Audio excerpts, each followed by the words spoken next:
আশিক।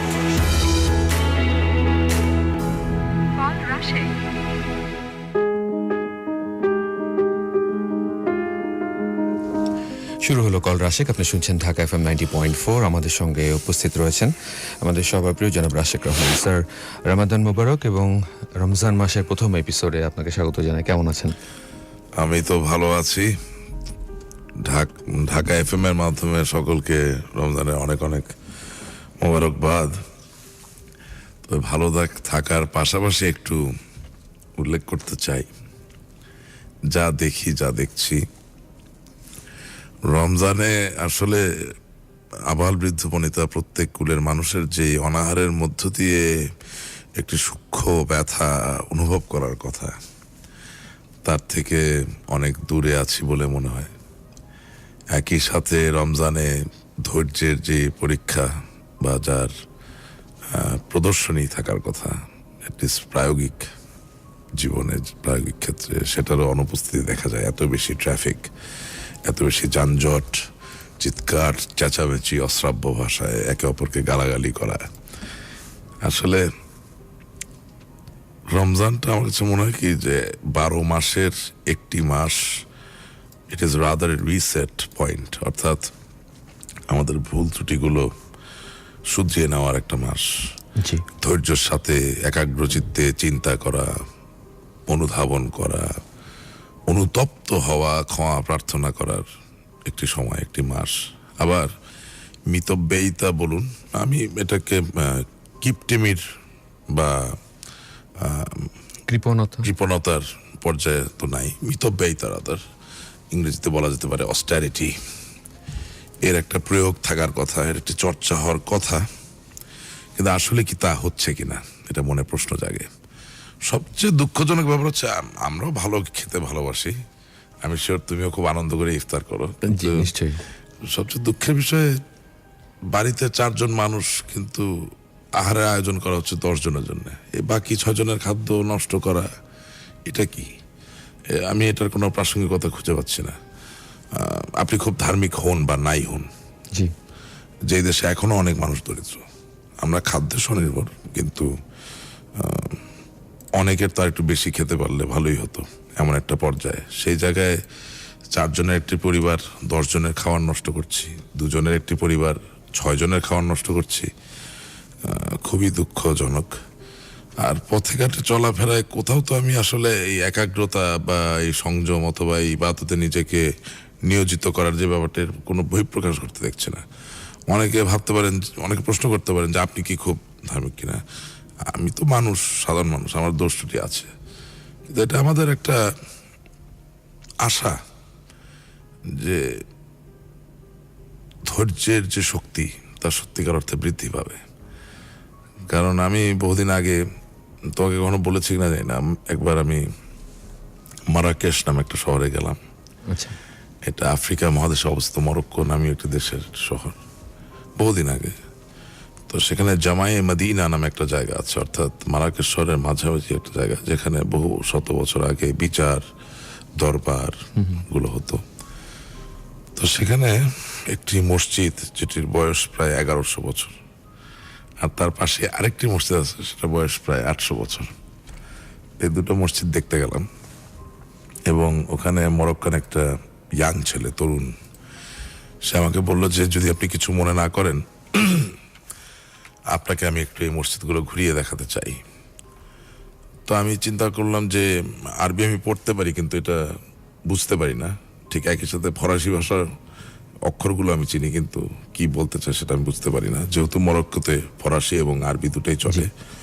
আমি তাকে বললাম যে ঠিক আছে, আপনি আমাকে ঘুরিয়ে দেখান, I want to know about this 2 mosques, আমি এই দুটি মসজিদ সম্বন্ধে জানতে চাই। তো তার সাথে ঘুরতে ঘুরতে জানা গেল যে 1100 বছর পুরনো যে মসজিদটি, সেখানে আর কেউ নামাজ পড়েন না। এর কারণ হচ্ছে 300 বছর লেগেছে তাদের শুধু বুঝতে যে ওই মসজিদের কিবলার দিকটি ছিল ভুল, এবং 300 বছর পরে তারা আরেকটি মসজিদ নির্মাণ করলো। না, এটা তো চিন্তিত হওয়ার কিছু না, এটা তো ইচ্ছাকৃত ভুল না, এটা অনিচ্ছাকৃত ভুল। তখন তার বিজ্ঞান বলো, এত গণিত কম্পাস বলো। ছিল না। কম্পাস সবসময় ছিল, কম্পাস তো পৃথিবী একটা তাহলে স্যার কম্পাস। দিকটা কিভাবে ভুল হয়ে গেল? ভুল হয়ে গেল, হতেই পারে, হ্যাঁ। আচ্ছা আচ্ছা। কিভাবে হলো সেটা আমি এক্স্যাক্টলি জানি না, বাট হতে পারে। ভুল জি। তো ভুল, কেউ জি। তার ইচ্ছা করে ভুল করে না, হ্যাঁ। কি বলে যে, এবং শুধু কম্পাস কেন, সূর্য তো উঠতো এবং নামতো, তার তো কোনো পরিবর্তন হয়নি। সুতরাং সূর্য ওঠা নামার জায়গাটা ঠিক থাকলেই তো তুমি কোন দিকে কিবলা হবে সেটা তুমি ঠিক করতে পারার কথা, কিন্তু হয়ে গেছে ভুল। এবং এই দুটি মসজিদ দেখার পরে যখন আমি বেরিয়ে আসছি, তখন ওই সময় বোধহয় তার হাতে আমি 100 দিরহাম দিলাম আমাকে দুটো মসজিদ দেখানোর জন্য। তো সে আমাকে বলল যে, আমি খুব কৃতজ্ঞ আপনি আমাকে টাকাগুলো দিলেন, কিন্তু আমার মনে হলো আপনি একজন ভালো মানুষ, তাই আপনাকে আমি দুটো প্রশ্ন করতে চাই। তাই বললাম, বলেন কি প্রশ্ন। সে আমাকে বললো যে, আপনি কি বলতে পারেন যে আল্লাহ তাআলার সবচেয়ে পছন্দের, সবচেয়ে কাছের দরজা দুটির নাম কি? তাই আমি বললাম যে, আমি এম সরি, আমি বলতে পারছি না, হেল্প মি আউট, তুমি আমাকে বলো। তখন তিনি বললেন যে, আল্লাহ তাআলার প্রথম পছন্দের দরজার নাম হচ্ছে মসজিদের দরজা, সবচেয়ে কাছের দরজা। আর আরেকটা হচ্ছে সালাত, ধৈর্যের দরজা, অর্থাৎ নামাজ। তো এই গল্পটা তোমাকে আমি এই কারণে এখন বলছি, আমি আশা করি তোমার মাধ্যমে, আমাদের মাধ্যমে অন্য মানুষরা শুনছেন, যে দেখেন, পৃথিবীর কোনো মানুষ 100% নিখুঁত হবে না, তার কোনো না কোনো ত্রুটি থেকেই যাবে হয়তোবা। এবং আমাদের রমজান পালন অথবা আল্লাহ তাআলাকে ডাকার যে পদ্ধতি বা ডাকার যে প্রকৃতি, তা কখনোই একরকম হয়তোবা হবে না, কিছুটা হলেও তারতম্য থাকবে। কিন্তু ধৈর্যটা আমার ধারণা সমস্ত সমাজ, সমস্ত জাতিতে একটা অনন্য অস্ত্র হিসেবে প্রকাশিত হওয়া উচিত। আমাদের সব আছে। গতকালকে একটা বাজেট পাস হয়েছে, অনেকে বাজেটের বিপক্ষে বলছেন, পক্ষে বলছেন, কিন্তু অর্থনীতিতে C+I+G+X-M is equal to big letter Y/GDP যদি সত্য হয়ে থাকে, অর্থাৎ consumption plus investment plus government expenditure plus export minus import is equal to GDP যদি হয়ে থাকে, তাহলে দেখা যাবে যে গতকালকের যে বাজেটটা, সেটা দীর্ঘমেয়াদীভাবে চিন্তা করলে আমাদেরকে ভালো ফলাফল দিবে বলে আমরা আশা করতে পারি। এবং আমাদের দেশের পদ্মা সেতু হচ্ছে, আমাদের দেশের বঙ্গবন্ধু 1 যে উপগ্রহ, সেটা উৎক্ষেপণ হতে যাচ্ছে। আমাদের দেশের ডিজিটাল বাংলাদেশ অলমোস্ট 100% অ্যাচিভড। প্রত্যেকটা গ্রামে গঞ্জে আজ তথ্য প্রযুক্তির যেই মঙ্গল স্পর্শতা পৌঁছে গেছে। শুধু একটা জিনিস, ধৈর্য। এই ধৈর্যটা হতে হবে আমাদের নিত্যদিনের অস্ত্র। আমার নিজেরও অনেক ধৈর্য প্রয়োজন। মনে হয় যে কোনো সমস্যা, যে কোনো পরিস্থিতি কে ধৈর্যের সাথে সম্মুখীন হলে বা ধৈর্যের সাথে মোকাবেলা করলে বোধহয় প্রশান্তির জায়গাটা অনেক বেশি নিশ্চিত হয়, অনেক বেশি শান্ত থাকা যায়, অনেক বেশি ভালো ফলাফল পাওয়া যায়। তো আমার এটাই পর্যবেক্ষণ আজকের এই রমজানের প্রথম অনুষ্ঠানে, যে রমজান আছে, রমজানে লক্ষ কোটি মানুষ নিবেদিতভাবে আল্লাহ তাআলার সন্তুষ্টি আদায় করার চেষ্টা করছেন। ইনশাআল্লাহ তারা কামিয়াব হবেন। তবে এও ঠিক, এই এত প্রচেষ্টার মাঝেও আমি দেখি ধৈর্যহীনতার এক সংস্কৃতি। আশা করি এ দূরীভূত হবে এবং সত্যিকার অর্থে ধৈর্যের যে মঙ্গল, তা আমাদের সকলকে স্পর্শ করবে। ধন্যবাদ স্যার। আমরা বলতে ভুলে গেছি, মানে শুরুতে বলিনি, আমাদের ফেসবুকে ডিটেল লেখা আছে যে কোন নাম্বারটিতে আপনি ডায়াল করবেন, কিন্তু তারপরও দেখা যাচ্ছে যে অনুষ্ঠানটা শুরু হবার আগে থেকেই আমরা কল পেয়ে যাচ্ছি, কিছু কিছু ফোন আমরা রিসিভও করেছি। আমরা আরও একবার মনে করিয়ে দিই, যারা কল করতে চান ডায়াল করুন 09611 এই নাম্বারে, 09611444222 এই নাম্বারে। জুয়েল, তুমি এর আগের অনুষ্ঠানে নাম্বার বলতে ভুল করেছো, এই অনুষ্ঠানেও ভুল করছো। স্যার, আমি আসলে নিশ্চিত হয়ে বলতে চেয়েছিলাম, এটা মেনে নিতে পারছি না। আমি আন্তরিকভাবে দুঃখিত এটা স্যার। বদ্ধ সহজ একটা নাম্বার, এত সহজ একটি নাম্বার, আমার মনে হয় এই কারণে আমরা একটি সহজ নাম্বার আপনাদেরকে বাছাই করে দিয়েছি, যেন আমাদের কলাররা, আমাদের বন্ধুরা খুব সহজেই যেন আমাদেরকে খুঁজে পেতে পারে। ওকে, আর আমাদেরকে SMS করুন 16260 এই নাম্বারে, 16260 এই নাম্বারে SMS। তোমার রমজান কেমন কাটছে? স্যার আলহামদুলিল্লাহ রমজান তো ভালোই কাটছে, এবং ইফতার কি কি দিয়ে করছো? ইফতার যেহেতু স্যার অফিসে করি, আমরা কলিগরা সবাই মিলে একসঙ্গে, আজকে ফ্রাইডেতে খুব অল্প কয়েকজন, খুব একটা মজা পাইনি, মানে অন্যান্য দিনে যে সবাই মিলে একসঙ্গে ইফতার করা, একই রুমে বসে সবাই একসঙ্গে ইফতার করা এবং এরপরে নামাজ আদায়, স্যার সব মিলে অন্যরকম একটা অনুভূতি, এবং রমজান মাস আমার খুবই প্রিয় একটি মাস। এই আর কি স্যার, চেষ্টা করি এই মাসের যে মানে তাৎপর্য। রমজানটা এখন আড্ডা এবং মানুষের সাথে দেখা সাক্ষাৎ হওয়ার একটা মাসে রূপান্তরিত হয়েছে। জি স্যার, নিশ্চয়ই, এবং একই সঙ্গে আমি যদি বলি যে গত কয়েক বছর ধরে আমাদের যেই ব্যাপারটি, আমরা সেহরি একসঙ্গে বন্ধুরা মিলে একসঙ্গে বাইরে কোথাও না কোথাও অথবা কারো না কারো বাসায় গিয়ে একটা প্ল্যান করা, দেন সেখানে বসা, সেহরিকে আড্ডা দেওয়া, এটাও কিন্তু বেশ এনজয় করছি আর কি স্যার। এটা নিয়ে কথা বলবো, তবে আমাদেরকে SMS করুন 16260 এই নাম্বারে। আমি SMS এর কথাটি এই জন্য বলছি, SMS এ আপনি কিন্তু একটু বিস্তারিত আমাদেরকে জানাতে পারেন যে কি বিষয়ে আপনি কথা বলতে চান, সঙ্গে আপনার ফোন নাম্বার সহ। তার মানে জুয়েল, তুমি রমজান মাসে একটা মুডে আছো। ঠিক, আপনি স্যার না, আমি খুবই কাজ করে ভালো লাগছে, আর দেখা যায় যে বাড়িতে আমার রমজানের মধ্যে একটা দিন অফ ডে ছিল, আমার খুব কষ্ট হয়েছে আসলে, এটা বলা ঠিক না, রোজা রাখতে গিয়ে কষ্ট হয়, কিন্তু আমার কেন জানি খুব একটা ভালো না, লাগছে না। এটাই তো ঠিক, রোজা রাখতে গিয়ে তো কষ্ট হওয়ারই কথা। মানে কষ্ট না হয়ে যদি ঈদের আনন্দ প্রথম দিন থেকে শুরু হয়ে যায়, তাহলে তো রোজা রাখা হচ্ছে না। নিশ্চয়ই স্যার, কাজের মধ্যে থাকলে আসলে ভালোই লাগে, এই আর কি, সবাই মিলে একসঙ্গে ইফতার করা। যাই হোক, আমরা একটি নাম্বারে ফোন করবার চেষ্টা করছিলাম, সেটাতে আমরা ঢুকতে পারছি না। আমাদের যে বন্ধুটি আমাদেরকে জানিয়েছিলেন, নামটি লিখতে ভুলে গেছেন, খুব সম্ভবত আপনি একটু উত্তেজনায়। আচ্ছা, তিনি তার নাম লিখেছেন সুলতান নীলফামারী থেকে। আপনার ফোন নাম্বারটি আমরা ব্যস্ত পাচ্ছি, আমরা আপনার সঙ্গে কথা বলতে চাই, দয়া করে আপনার ফোনটি আপনি একটু ফ্রি রাখুন। স্যার, আমরা কলে যাব, আমাদের বন্ধুরা ফেসবুকে গেলে দেখতে পারবেন একটি ছবি। এই ছবিটা দেখলেই মন ভালো হয়ে যাওয়ার মতো একটি ছবি, যেখানে দেখতে পাচ্ছি আমাদের স্যার রাশেক রহমান, তিনি ছোট ছোট বাচ্চাদের প্রাইমারি স্কুলে তিনি তাদেরকে বই উপহার দিয়েছেন, খাতা উপহার দিয়েছেন এবং কোমল পানি উপহার দিয়েছেন। তাদের যে হাসিমুখ, এই এক্সপিরিয়েন্সটা স্যার কেমন ছিল একটু যদি বলতেন।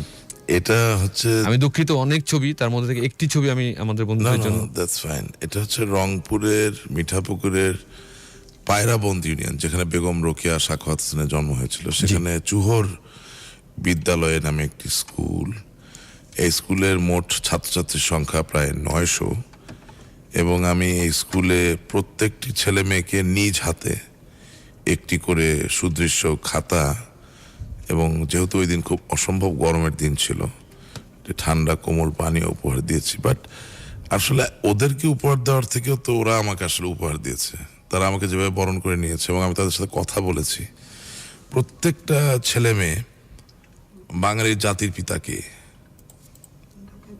সেটা ছোট ছেলে মেয়ে ক্লাস 1 একবারে জানে, জি, তার কন্যাকে, তার সন্তানকে, প্রতিটি কথা একবার উত্তর দিতে পারে। শুধু তাই না, তারা তাদের পাঠ্যপুস্তকে যা পড়ছে সেই ব্যাপারে যখন তাদেরকে জিজ্ঞাসা করা হয়, তারা খুব আত্মবিশ্বাসের সাথে উত্তর দিতে পারছে। জি, সো আই রিয়েলি ফেল্ট এমেজড। এবং সবচেয়ে বড় কথা, তোমাকে এটা বলা দরকার, একটা ক্লাসে আমি গেলাম, সেখানে অঙ্ক পড়ানো হচ্ছিল। তো আমি তাদেরকে বললাম যে দুটি বিন্দুর স্বল্পতম দৈর্ঘ্যের যে সংযুক্তি, সেটাকে আমরা সরল রেখা বলি। এবং মানুষ আসলে এত বেশি অ্যাডভান্সড একটা প্রাণীকুলের একজন সদস্য, যে আমাদের বৈজ্ঞানিক এমন তত্ত্ব আছে যেখানে আমরা বিশ্বাস করতে পারি যে স্পেস এবং সময়কে আমরা এমনভাবে ভাঁজ করতে পারবো যে দুটি বিন্দুকে একেবারে কাছাকাছি নিয়ে আসা যায়, যেটাকে আমরা টাইম ওয়ার্প বলি। অর্থাৎ যেখানে আমার 10 লক্ষ আলোক বৎসর লাগার কথা এক জায়গা থেকে এক জায়গায় যাওয়ার জন্য, সেই জায়গাটিকেই আমি দেখা যাবে 1 সেকেন্ডেরও খুব অল্প সময়ে পার করতে পারবো, যদি এমন কোনো যন্ত্র বা এমন কোনো প্রযুক্তির প্রয়োগ আমি ঘটাতে পারি, যেখানে মহাকাশ হবে একটি ভাঁজ করা চাদরের মতো বা কাগজের মতো, তাতে করে ওই দুই প্রান্তের দুটি বিন্দুকে আমরা দূর থেকে একেবারে কাছে এনে সংযুক্ত করবো। এবং আমি অ্যামেজিংলি দেখলাম যে প্রত্যেকটা ছেলে মেয়ে আমার কথাটা বুঝতে পারলো, এবং শোনা মাত্র তারা তালি দিয়ে উঠলো। সো ইউ সি, আজকের 2017 সালের ছেলে মেয়েদের চিন্তা এবং কল্পনার জগৎটা, এবং সেটা ধারণ করার শক্তি অনেক বেশি শানিত। সেটা একটা গ্রামের স্কুলে, সেটা একটা গ্রামের স্কুলে, চুহর প্রাথমিক বিদ্যালয়, সেখানকার ছেলেমেয়েরা হ্যাঁ। সত্যি তারপরে আমি গর্বের। এই একই গণিত ক্লাসে জিজ্ঞাসা করলাম যে আচ্ছা তোমরা গুণ যে বলো, আচ্ছা আপনাকে ফোনটা নিয়ে নিতে। আমাদের সঙ্গে একজন বন্ধু ফোনে রয়েছেন, আমরা ওর সঙ্গে কথা বলে আসি। হ্যালো সুলতান, শুনতে পাচ্ছেন? জি, শুনতে পাচ্ছি। বলছি। সুলতান, কথা বলুন। আসসালামু আলাইকুম। ওয়ালাইকুম আসসালাম। সুলতান সাহেব ভালো আছেন? আলহামদুলিল্লাহ। স্যার আপনি ভালো আছেন? জি আছি ভালো, বলুন। স্যার আমি নীলফামারী জেলার ডিমলা থানা থেকে বলছি। ডিমলা। স্যার অনার্স থার্ড ইয়ারে কামারগিয়া কলেজ রংপুরে ইকোনমিক্স ডিপার্টমেন্টে পড়তেছি। স্যার আমার 4 ভাই, 4 ভাইয়ের মধ্যে আমি ছোট, কিন্তু আমার বাবা খুব দরিদ্র। আমি লেখাপড়ার সাথে সাথে রিক্সা চালাই। তো আমি রিক্সা চালা অবস্থায় আমি যখন এসএসসি পরীক্ষা দিই তখন রিক্সা চালাইছিলাম। এসএসসি তে আমার এ প্লাস আছে, ইন্টারে 4.83। তো মূলত এখনো আমি একটা সংস্থা থেকে টাকা পাইতাম, এই কাজ বাংলা ব্যাংক থেকে। তো ওইটা দিয়েই লেখাপড়া চালিয়ে যাচ্ছিলাম। কিন্তু আমি কেন জানি সেকেন্ড ইয়ারের ইংরেজি সাবজেক্টটা আমার একটু রেজাল্ট খারাপ হয়ে গেছিল। আমি বুঝতেছিলাম না, আমার যেহেতু আমার প্রথম অবস্থা খুব ভালোই ছিল, আমি তো এখনো আমার মনে হয় আমি পরীক্ষা ভালো দিয়েছিলাম, কিন্তু আমার রেজাল্ট খারাপ আসার কারণে ওরা ওটিটা আমার বন্ধ করে দিয়েছে। তো এমত অবস্থায় আমি কি করবো বুঝতে পারতেছি না। আমি ফর্ম ফিল আপ করেছিলাম ঋণ নিয়ে, সুদের উপর টাকা নিয়ে ফর্ম ফিল আপ করেছিলাম। কিছু কিছু মানুষ, পৃথিবীর কিছু কিছু মানুষ চাপে থাকলে ফলাফল ভালো করে। আপনাকে ডাচ বাংলা ব্যাংক টাকা দেওয়া শুরু করছিল, তো এই জন্য চাপটা কেটে যাওয়াতে আপনার পরীক্ষার ফলাফল খারাপ হয়ে গেছে। চাপে থাকলে মানুষ ভালো করে। হ্যাঁ, তো এখন ঘটনা হচ্ছে, যেহেতু আপনার আপাতত কিছুদিনের জন্য রেজাল্ট খারাপ হয়ে গেছে, আমি মনে করি আপনি অতি দ্রুত তড়িৎ গতিতে এই ইংরেজি বিষয়টির উপরে দখল স্থাপন করুন পুনরায়, এবং আবার ভালো রেজাল্ট করার পরে ডাচ বাংলা ব্যাংকে আপনি পুনরায় দরখাস্ত করুন, তারা যাতে সহযোগিতা করে। সেই ক্ষেত্রে আপনি আমাদের সাথে যদি যোগাযোগ করেন, তখন আমরা ডাচ বাংলা ব্যাংকের ব্যবস্থাপনায় যারা আছেন তাদেরকে আপনার জন্য আবার অনুরোধ করব যাতে তারা আপনার এই স্কলারশিপটি চালু করে। তবে এটাই হলো বাস্তবতা, যে চাপে থাকলে কিছু কিছু মানুষ ভালো করে আর কিছু কিছু মানুষ ভালো করতে পারে না। আপনি ওই পর্যায়ে পড়েন যেখানে চাপে থাকলে আপনি ভালো করবেন। সুতরাং মানসিক চাপকে বৃদ্ধি করুন এবং ইংরেজি বিষয়ে ভালো করুন, পুনরায় দরখাস্ত করুন, আমরা আপনাকে সহযোগিতা করব। আমাদেরকে জানাবেন, আমরা ডাচ বাংলা ব্যাংকের ব্যবস্থাপনা কর্তৃপক্ষের সাথে যোগাযোগ করবো। ধন্যবাদ। আমি আপনাকে বলতে চাচ্ছিলাম, হ্যালো। ওকে, ধন্যবাদ সুলতান। সুলতানের ফোন কলটি এই কারণে নিয়েছি, সুলতান আমাদেরকে জানিয়েছেন যে সে এসএমএস শুরুতে বলেছেন যে আমাকে প্লিজ একটু কথা বলার সুযোগ দেন, আমি 3 সপ্তাহ ধরে চেষ্টা করছি এবং আমি কোনো ধরনের সাহায্য চাই না, আমি শুধু স্যারের কাছ থেকে একটি দিক নির্দেশনা চাই। দিলাম, সাহায্য করব এবং অবশ্যই আমার মনে হয় এটাই ওর জন্য বোনাস, যে আপনার এই যে পেছনের কাজের কথা, রিক্সা চালিয়ে পড়ালেখা করছেন, আমি বলবো যে এটা তখন রেজাল্ট ভালো করলেন, আর যখন রিক্সা চালানো লাগলো না তখন রেজাল্ট খারাপ করে ফেললেন। একটি সহযোগিতা পেলেন আর আপনার স্পিডটা কমে গেল, এটাই আসলে। আর একই সঙ্গে আমরা তো আপনার জন্য আরো বোনাস, আপনি নিশ্চয়ই সামনে আমাদের সঙ্গে যোগাযোগ করবেন, যদি প্রয়োজন হয় আমরা আপনার জন্য কিছু করব। না, উনি রেজাল্ট ভালো করলে যোগাযোগ করবেন, তখনই শুধুমাত্র হেল্প করব, এছাড়া করব না। এবং আমি আরো একবার বলে দিতে চাই, আমাদের যেসব বন্ধুরা ফোন করেন সপ্তাহ জুড়ে, আই মাইন্ড ইউ জুয়েল, এটা সবাই বোঝা দরকার। জি, কল রাশেক দান ধ্যানের কোনো প্ল্যাটফর্ম না। কল রাশেক সক্ষম, শক্তিশালী, প্রাসঙ্গিক, পারঙ্গম বাঙালিদেরকে উদ্বুদ্ধ করার প্ল্যাটফর্ম। এখানে চ্যারিটি করার, দয়া দাক্ষিণ্য করার কোনো সুযোগ নেই। এই প্ল্যাটফর্মে তারাই সহযোগিতা পেয়েছেন, আগামী দিনে পাবেন, যারা সত্যিকার অর্থে অন্যের জন্য একজন দৃষ্টান্ত। সুতরাং আমি দরিদ্র হলে এখানে ফোন করবো, এটা কিন্তু ভুল ধারণা। আমাকে অন্যের জন্য দৃষ্টান্ত হতে হবে, শুধুমাত্র সেই দরিদ্র মানুষকেই আমরা সহযোগিতা করতে পারবো। এবং এর আগের এপিসোডগুলি খেয়াল আপনারা যারা শুনেছেন, প্রত্যেকটি এপিসোডে আমরা এই ধরনের দৃষ্টান্তমূলক কিছু করবার চেষ্টা করেছি, যাতে করে অন্যরাও বুঝতে পারেন যে ঠিক কাদের জন্য আমরা এগিয়ে আসি, কোন স্বপ্নটি আটকে আছে সেই স্বপ্নটি যেন থেমে না যায়, সেই স্বপ্নকে বাঁচিয়ে রাখার জন্য তোমাকে কল রাশেক চুহর বিদ্যালয়ের ওই ঘটনা বলি। তো আমি ক্লাসে ঢুকলাম, ছোট ক্লাস, বোধহয় 5 বা 6 হবে। তো ঢুকে জিজ্ঞাসা করলাম যে আচ্ছা তোমরা তো গণিত পড়ছো, তো গুণ কি, গুণন, তো গুণন কি এটা তারা আমাকে দেখাতে পারছে, কিন্তু আসলে জিনিসটা কি বলতে পারছে না। আমি তাদেরকে বললাম যে গুণন হচ্ছে যোগ করা। তো প্রথমে তারা একটু কি বলেন, কি বললেন ভাইয়া, কি বললেন স্যার। যখন আমি তাদেরকে বোঝালাম জিনিসটা যে 4 দুগুণে 8, তার মানে 4টা 2-এ 8 হয়, তার মানে 2 যোগ 2 যোগ 2 যোগ 2 সমান সমান 8। তখন তারা বুঝলো যে আসলে আমাদের প্রায়োগিক জীবনে গণিতের প্রয়োগটাকে নিশ্চিত করার জন্য এবং একে সাবলীল স্বাচ্ছন্দ্যময় রাখার জন্য কিছু প্রক্রিয়ার উদ্ভাবন করা হয়েছে, যে উদ্ভাবনীগুলোর নাম হচ্ছে গুণ করা, ভাগ করা, অর্থাৎ গুণন হচ্ছে যোগ, ভাগ হচ্ছে বিয়োগ। এই যে কনসেপ্ট, এই যে ধারণা, আমাদের দেশের শিক্ষাক্ষেত্রে এখনো কিছু কিছু ধারণা এই শিশুতোষ মনের যেই মানুষগুলো, অর্থাৎ আমাদের ছেলেমেয়েরা, ছাত্রছাত্রীরা, তাদেরকে একটু বিশেষভাবে বোঝানো দরকার। কারণ আসলে অঙ্কের ফলাফল তো অনেকে মেলাতে পারে, কিন্তু অঙ্কটার বিষয়টা কি, ঘটনাটা কি, এটা বুঝতে পারা আরো বেশি জরুরি। মানে কেন আমরা এই অঙ্কটা শিখছি, কেন শিখছি, এই অঙ্কটা কিভাবে আসলো, এর ধারাবাহিকতা কি, এর বুৎপত্তি কোথায়, কেন এটা আমার জন্য প্রাসঙ্গিক, এটা যদি আমরা জানতে পারি তাহলেই তো আগামী দিনে আমরা বিশ্বনন্দিত সমাদৃত গণিতবিদদেরকে পাবো। সুতরাং এটা চুহর বিদ্যালয়ের কোনো দোষ নয়, এটা XYZ কোনো বিদ্যালয়ের দোষ নয়, এটা আমাদের একটা সামগ্রিক সীমাবদ্ধতা, যেটাকে অতিক্রম করে ওই সমৃদ্ধ ধারণার সৃজনের যে ক্ষেত্র, সেটা তৈরি করার একটা ব্যাপার রয়েই গেছে। অর্থাৎ মুখস্থ করা থেকে দূরে আসতে হবে, বোঝাটা, হৃদয়ঙ্গম করাটা, অনুভূতির জায়গাটাকে, অনুভবের জায়গাটাকে আরো শক্তিশালী করার জায়গায় সেখানে যাওয়া দরকার। Excellent experience. এটা যদি রেডিও, আপনার হাসি মুখ দেখে বুঝতে পারছি আপনার মধ্যে যে ধরনের স্যাটিসফ্যাকশন ছিল এবং একটা ভালো লাগা, এবং সেটা সেদিন টেম্পারেচার ছিল তোমার 38 ডিগ্রি সেলসিয়াস, যেটা রিয়েল ফিল ছিল 42 ডিগ্রি সেলসিয়াস।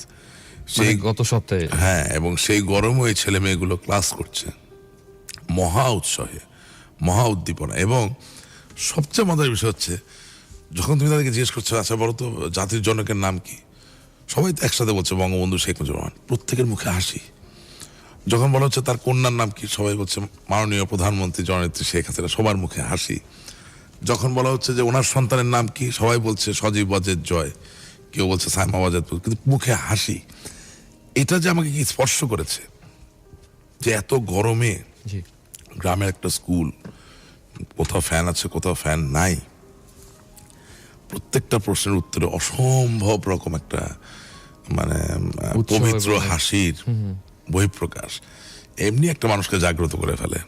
এবং আমার সাথে আমাদের উপজেলা আওয়ামী লীগের সভাপতি ছিলেন জনাব মোজাম্মেল মিন্টু, তিনি একজন শিক্ষক ছিলেন, ইউনিয়ন পরিষদের চেয়ারম্যান ছিলেন। তিনি বাংলায় মাইকেল মধুসূদন দত্তের কবিতার বৈশিষ্ট্য কি জিজ্ঞাসা করল, প্রত্যেকটা ছেলে মেয়ে পারে, অ্যামেজিং। এবং তিনি জিজ্ঞেস করলেন যে তার অমিত্রাক্ষর ছন্দ, সনেট কবিতা সবচেয়ে বহুল প্রচারিত কোনটা, সবাই একবারে বলে দিতে পারলো। এই যে ব্যাপারগুলো, this things really touch me, হ্যাঁ, এগুলো আমাকে সত্যি স্পর্শ করে। বাংলাদেশে যেখানেই যাবে সবচেয়ে সুন্দর আসলে এরাই, যারা স্কুলে কলেজে পড়ে। নিশ্চয়ই। এবং এই যে প্রজন্ম, এদেরকে আমাদেরকেই দেখতে হবে, ওরা যেন সুন্দর পরিবেশে বেড়ে ওঠে এবং এই যে দেশ সম্বন্ধে জানে, দেশের ইতিহাস জানে, এটাও তো অনেক বড় ব্যাপার। আমরা একটা ব্রেকে যাব, ব্রেকে অবশ্যই একটা গান শুনবো। আমি বেশ আগে থেকে গানটি শুনবো বলে আজকে প্ল্যান করে রেখেছিলাম। এটা আলগা করগো খোপার বাঁধন, সিঙ্গারের নাম বলছি না, ফিরে এসে বলবো। আপনারা শুনুন, আর আপনাদের জন্য কুইজ, যদি বলতে পারেন এই গানটি সিঙ্গারের নাম কি, তাহলে আপনাকে ফোন করে আমরা থ্যাঙ্কস জানাবো। সঙ্গে থাকুন। আলগা করগো খোপার বাঁধন, দিল वही मेरा फंस गई, दिल वही मेरा फंस गई।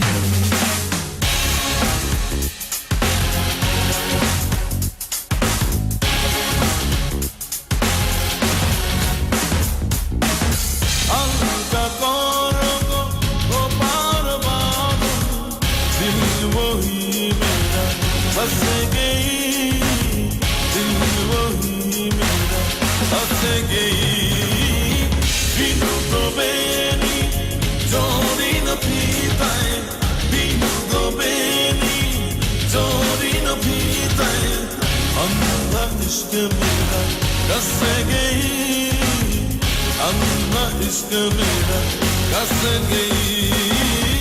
अलगा करगो खोपार बाँधन, दिल वही मेरा फंस गई,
हंस गई दिल वही मेरा हंस गई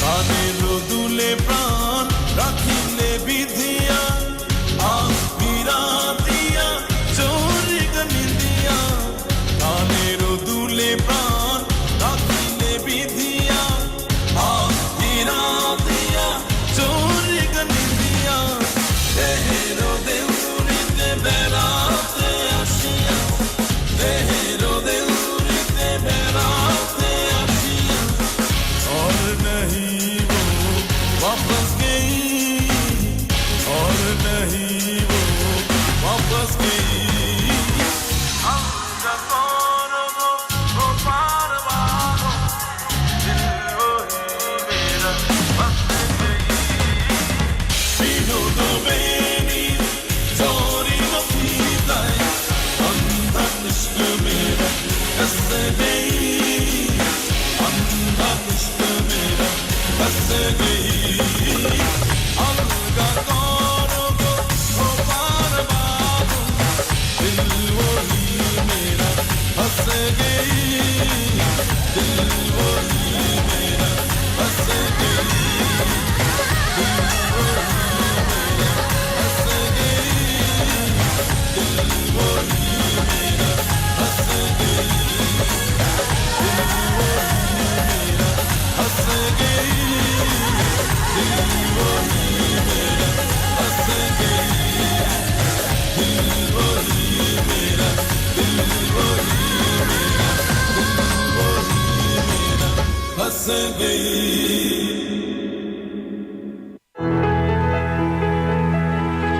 কল রাশিক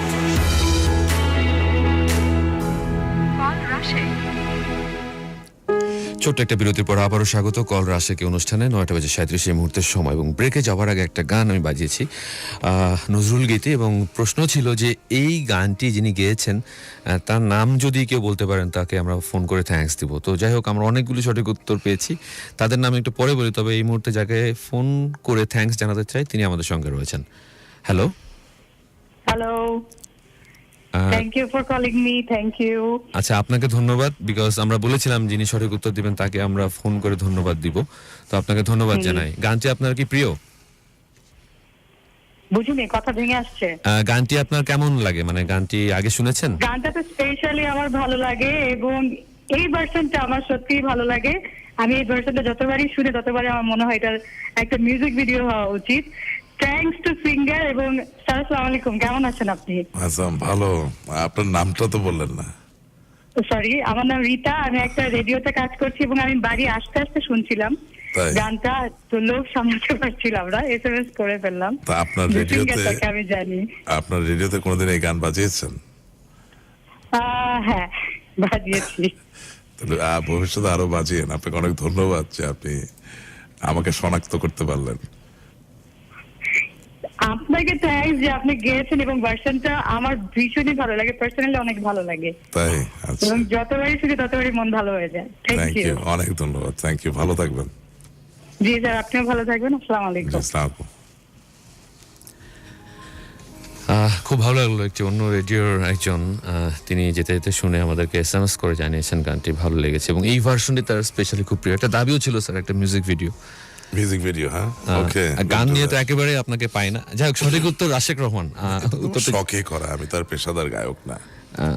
স্যার গান নিয়ে আমরা একটু বলতে চাই, বিকজ আমরা দেখতে পাচ্ছি যে আপনার ভোকালটি অনেকেই চিনতে পেরেছেন। আরিফ রাজশাহী থেকে লিখেছেন, this singer is Rashek Rahman sir. তাহলে আরিফকে অনেক ধন্যবাদ। আরিফকে ধন্যবাদ। গানটির সিঙ্গার নাম হচ্ছে রাশেক রহমান, সামিউল জামালপুর থেকে। তোফায়েল জানিয়েছেন সঠিক উত্তর, এরপর আরো অনেক সঠিক উত্তর দেখতে পাচ্ছি, সবাইকে অনেক ধন্যবাদ। আর মুনিয়া রংপুর থেকে SMS করে জানিয়েছেন কলমি। মুনিরা আসলে কলমি বলে SMS পাঠালে কল করতে পারি না, কি বিষয়ে আপনি কলটি পেতে চাইছেন এটা একটু বিস্তারিত লিখে জানাবেন। অনেক ধন্যবাদ। স্যার, গান নিয়ে কি পরিকল্পনা? নতুন অনেকদিন আগের গান কিন্তু এটা, এরপরে অনেকদিন গান গাইছেন না। আমি গান ওইভাবে গাই না, তবে একটা গান গাওয়ার খুবই আমার ইচ্ছা আছে। মানে এটার কারণটা হচ্ছে, বলতে তো অসুবিধা নেই, 1971 সালে স্বাধীন বাংলা বেতার কেন্দ্র জি, এ হাজারো মুক্তিযোদ্ধাকে উৎসাহিত করেছে, সাহস দিয়েছে। আর যারা হয়তো বা সরাসরি মুক্তিযুদ্ধ করেননি, অস্ত্র ধরেননি, কিন্তু আশ্রয় দিয়েছেন, সহযোগিতা করেছেন, তথ্য দিয়েছেন, তাদেরকে উজ্জীবিত করেছে। লক্ষণীয় বিষয় হচ্ছে যে দেশ স্বাধীন হওয়ার পরে আমার এই দেশ, এই মাতৃভূমিকে নিয়ে ওই একই ধরনের আবেদনের গান কিন্তু আর নতুন করে তৈরি হয়নি। আমাদের প্রয়াত গীতিকার জনাব নজরুল ইসলাম বাবু, তিনি সবকটি জানালা খুলে দাও না, এই ধরনের এই গানটি লিখেছিলেন, কিন্তু এই ধরনের গান খুব বেশি পাওয়া যায় না। আমার খুবই ইচ্ছা এমন একটা দেশাত্মবোধক গান তৈরি করা, যেটা প্রত্যেক শ্রেণী পেশার মানুষকে স্পর্শ করবে এবং বাঙালির যে জাতীয়তাবাদ এবং জাতীয়তা বোধ, দেশের প্রতি যে প্রেম, সেটাকে জাগ্রত করার ক্ষেত্রে কিছুটা ভূমিকা রাখতে পারবে। এই ধরনের গান আমি আসলে একটা করতে চাই, যদিও আমি পেশাদার নই। নিশ্চয়ই স্যার, আমরাও চাইবো। আই হোপ যে this wish of mine, this prayer of mine is answered by almighty Allah. কারণ হলো কি, যে আসলে শত শত গান তো করাই যায়, কিন্তু একটা গানের মতো গান, মানে এটাই ভাবে বলতে হয় যে আমাকে যদি তুমি জিজ্ঞেস করো যে স্যার আপনি জীবনে কি হতে চান, আমার খুব সোজাসাপটা হিসাব হবে, আমি অমর হতে চাই। সেটা কোনো পদ পদবি এর সাথে সম্পর্কিত না। সুতরাং কোনো একটা ছোট সৃজনীয় যদি আমাকে কিছুটা অমরত্বের দিকে নিয়ে যায়, I would be very grateful. অনেক অনেক দোয়া এবং শুভকামনা। আসলে দেশের গান নিয়ে কি বলবো, খুব কমই গান আসে বছরে, অল্প কিছু দেশের গান আসে, যতটা প্রেম অল্প যাওয়া আসে সেটাতে খুব একটা মানে মুখে মুখে থাকবার মতো মুখে মুখে গান থাকার মতো গান একেবারেই হয় না। বিগত কয়েক বছরে আমরা পাইনি। তো আশা করছি বিগত কয়েক বছর না, তুমি নির্মোহভাবে যে চিন্তা করো তাহলে আসলে 46 বছরের জন্মের ইতিহাসে তুমি দেখবে আসলে 40 বছরে তুমি কিছু পাওনি, এটাই বাস্তব। এই জন্য আমাদের বিশেষ দিবসগুলিতে আমরা কিন্তু সেই স্বাধীন বাংলা বেতার কেন্দ্রের গানগুলি বেশি বেশি শুনি। এটার আমাদের কানে বাজে কিছু কিন্তু। কারণ আছে, এটার আবার কিছু কারণ আছে। সেটা হচ্ছে যে বাঘ যে এত সুন্দর বা সিংহ যে এত সুন্দর, এর কারণ কি? এর কারণ হচ্ছে যেই অরণ্যে তারা বিরাজ করে, সেই অরণ্যে তাদেরকে নিয়ন্ত্রণ করার কেউ নাই।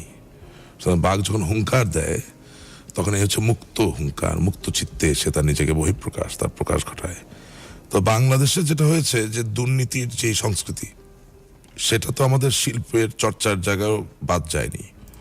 অর্থাৎ তুমি টেলিভিশন খুললে দেখবে যে বেসুরা গান গাচ্ছে, কিন্তু তাকে তুমি গান গাইতে দিচ্ছ, অথচ যেই ছেলেটা বা যেই মেয়েটা 4 বছর বা 5 বছর বয়স থেকে ক্লাসিক্যাল গান শিখতে শিখতে শিখতে শিখতে একটা জায়গায় গিয়ে গান গেতে চায়, তাকে তুমি গান গেতে দিচ্ছ না। এর পিছনে কি কারণ আছে সেটা সুনির্দিষ্টভাবে আমি বলতে পারি না, তবে এতটুকু বলতে পারি, ওই যে বাঘ বড্ড প্রাকৃতিক সুন্দর, আর আমার দেশের বা তোমার দেশের একজন যুবতী বা একজন যুবক যিনি দীর্ঘ অনুশীলনের মধ্য দিয়ে একটি অসম্ভব সুললিত কণ্ঠকে বড্ড প্রাকৃতিক বানিয়ে ফেলেছে, তাকে প্রাকৃতিকভাবে আমরা গান গেতে দেই না। কোনো কিছুর বিনিময়ে হয়তো বা গান গাওয়ার পরিস্থিতি তৈরি করতে হয়। সেখানেই আমরা পর্যদস্ত যে গীতিকার সুরকার, তারও যে অমর সৃজন, অমর সৃষ্টি, সেটাও বেরিয়ে আসে না। আর সে সৃষ্টি করলেও সেই সৃষ্টিকে সত্যিকার অর্থে আবেদনের জায়গায় নেওয়ার জন্য যে কণ্ঠটা প্রয়োজন, সেই কণ্ঠের উপস্থিতিও কিন্তু নেই। সুতরাং আমরা সামহাও দি আদার, আমাদের ইকুইলিব্রিয়াম গুলো নষ্ট হয়ে গেছিল। তবে এখন আমার আশা জাগে যে আবার ইকুইলিব্রিয়াম ফিরে আসবে ইনশাআল্লাহ। আবার সেই জায়গাগুলো, সেই ক্ষেত্রগুলো তৈরি হবে যেখানে সত্যিকার অর্থে মেধাবী মানুষ, সৃজনশীল মানুষ তারা জাগ্রত হতে পারবে। আর মেধাবী মানুষের এই অভয়ারণ্য সৃজনের ক্ষেত্রে আমাদের দেশের নেত্রী, বঙ্গবন্ধু কন্যা জননেত্রী শেখ হাসিনা, তিনি খুব সুকৌশলে বুদ্ধিদীপ্তভাবে সামনের দিকে এগিয়ে যাচ্ছেন। তার অনেক সিদ্ধান্তের সাথে আমরা একমত হই না, কিন্তু মনে রাখতে হবে, বুঝতে হবে যে ধারাবাহিকভাবে যিনি সামনে নিয়ে যান তিনি আগামী দিনেও সামনে নিতে পারবেন, এটা বিশ্বাস করলে ভালো ফলাফল পাওয়া যাবে। কারণ রাজনীতি, রাষ্ট্র পরিচালনা, জাতি গঠন, এটা কোনোটাই খুব সরল কোনো কাজ নয়। এখানে এক পা এগোতে হয়, দু পা পেছোতে হয়, অনেক সময় সামগ্রিক কল্যাণের কারণে, ভবিষ্যতের কথা চিন্তা করে। জি, সুতরাং আমাদের বিশ্বাসের জায়গাগুলো খুব শক্ত, সুন্দর করতে হবে। নিশ্চয়ই স্যার। আর ঢাকা এফএম আশা করি বাংলাদেশে আগামী দিনের যারা গীতিকার হবেন, সুরকার হবেন, ভালো গায়ক গায়িকা হবেন, তাদের গান গাওয়ার, তাদের নতুন গান সৃষ্টি করার ক্ষেত্রটা আরো বৃহৎ করার ক্ষেত্রে, আরো অবমুক্ত করে দেওয়ার ক্ষেত্রে একটা ভূমিকা পালন করবে।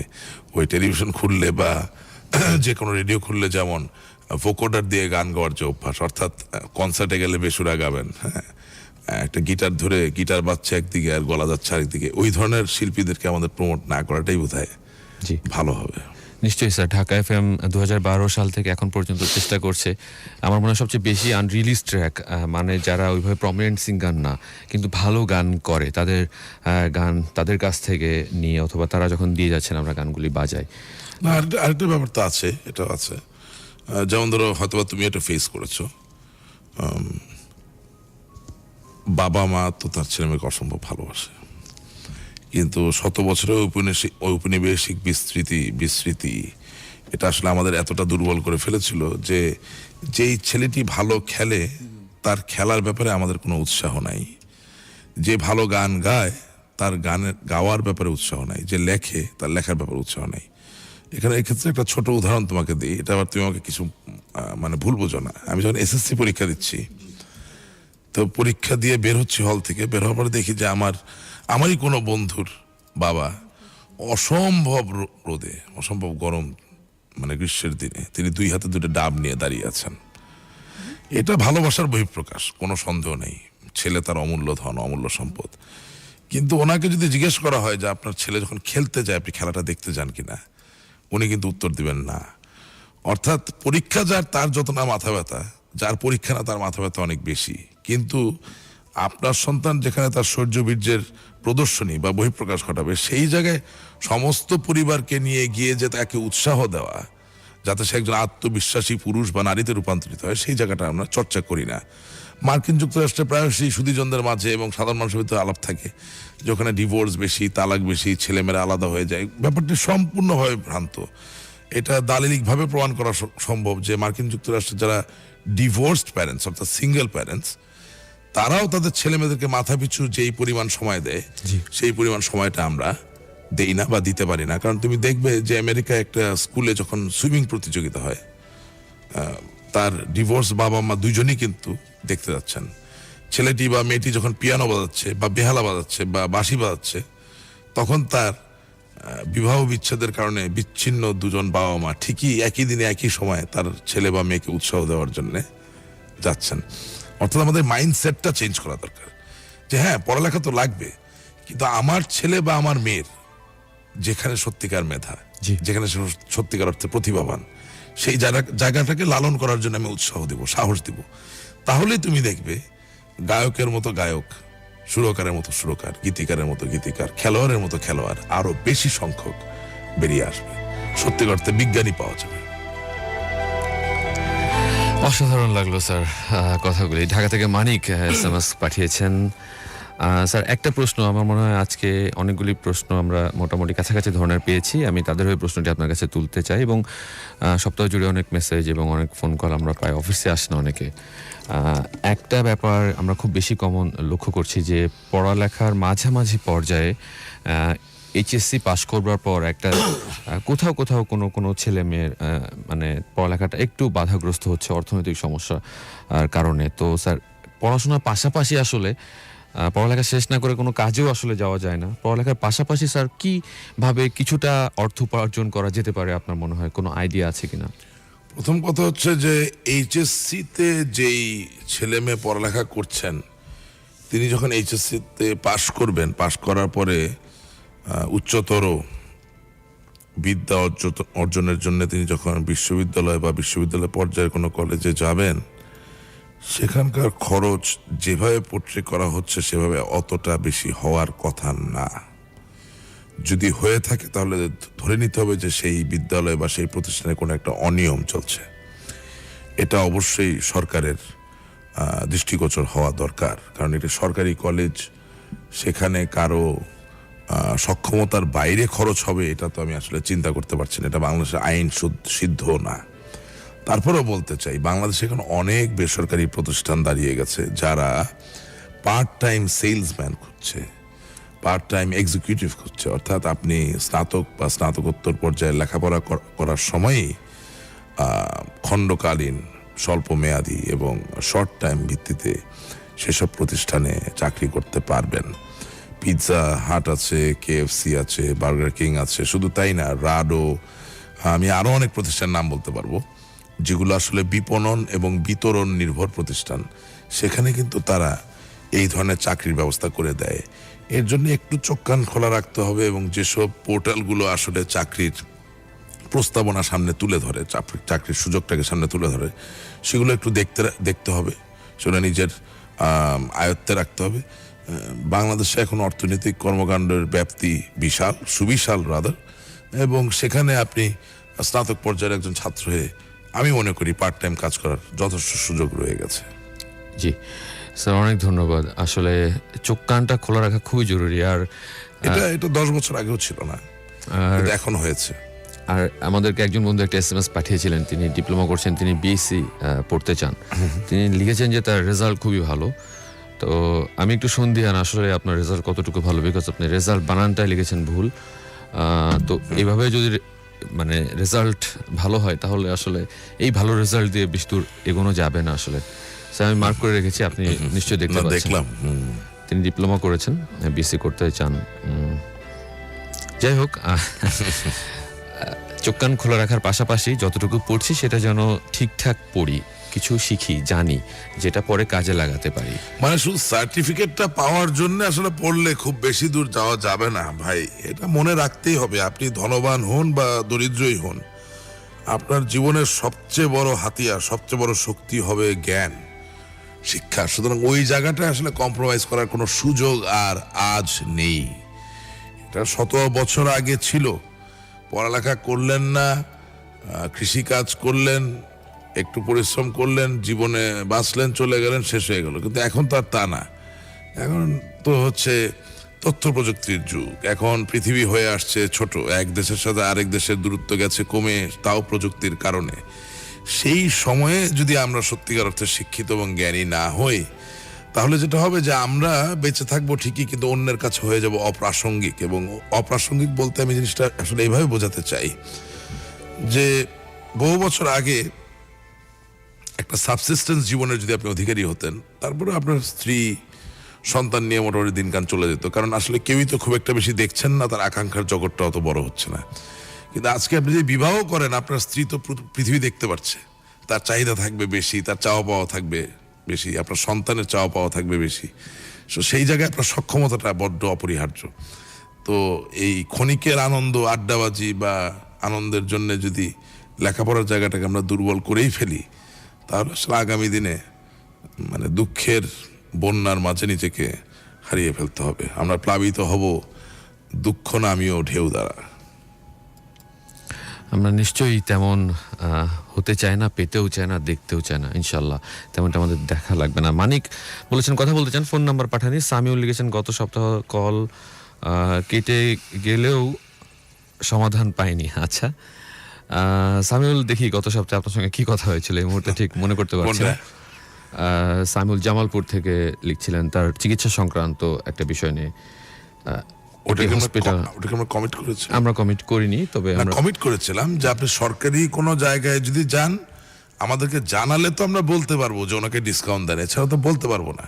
জি, মানে এবং তার পরিবারের অন্যান্য সদস্যরাও অসুস্থ, শুধু তিনিই নন। আমরা ঠিক আছে, যেই অসুস্থ কোনো সমস্যা নেই, আপনারা যেই সরকারি হাসপাতালে যাবেন, যেই সমস্যা নিয়ে যাবেন বা কবে যাবেন, আপনাদের সম্পূর্ণ সব তথ্য যদি দিতে পারেন তাহলে অবশ্যই সহযোগিতা হাত বাড়িয়ে দেবো। সরকার তো আছেই আপনাদেরকে ভালো চিকিৎসা দেওয়ার জন্য।